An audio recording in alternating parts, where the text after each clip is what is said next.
Am I the villain for kicking out an autistic child from my restaurant?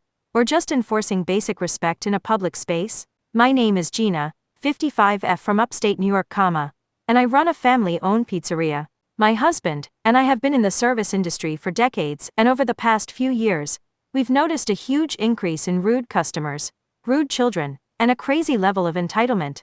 One of the rules we have in our restaurant is that nobody is allowed to talk on speakerphone, play music out loud, or have anything playing on speaker from a personal device. This is such a simple request and something that has always been the standard. This was not even an issue, or something that needed to be said before the pandemic. But now it seems parents feel attacked if their children cannot watch Bluey on volume. We have signs up asking people not to do this, and we actually do enforce this rule, politely but firmly. A few weeks ago, a woman was sitting with her 9-year-old son who was watching cartoons on his tablet at full volume, while also scrolling TikTok on a phone. I nicely explained to the woman that we do not allow this, as it is disruptive to other customers, and asked her to please turn off the volume. The woman rudely replied that her son has both ADHD and autism, so he needs to do this in order to sit down without making a fuss. I asked if she could please use headphones, and she snapped that her son does not like to use them. I told her that this is not acceptable, and to please either use headphones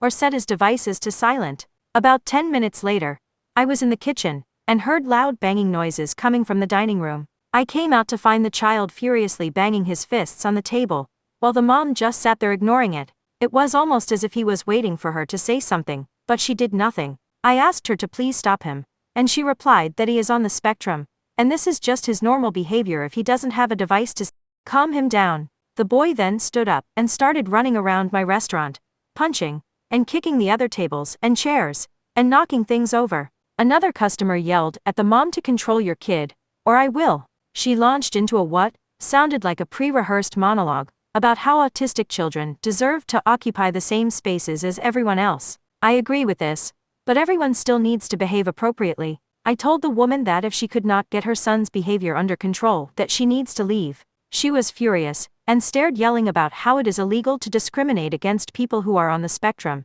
and that she would report me. My husband came out, put her food into a Togo box, and just said to her, "Get out right now." She looked genuinely shocked, and said that kids should not be expected to just sit quietly, and that the world needs to be more accepting of those who are different. I love kids, my husband, and I raised 5 of them, even one with special needs. But autism or not, nothing gives you the right to behave this way in any setting. If your child's issues are so severe that simply sitting in a restaurant without a device makes them freak out and throw a tantrum, then maybe reconsider taking them there in the first place. I'm tired of rude kids and lazy parents who embolden them to behave this way, refusing to discipline them or set any kind of rules or boundaries. This is not about ADHD, autism, or any other condition. This is about entitlement, bad parenting, and bad behavior as a result. Am I the asshole?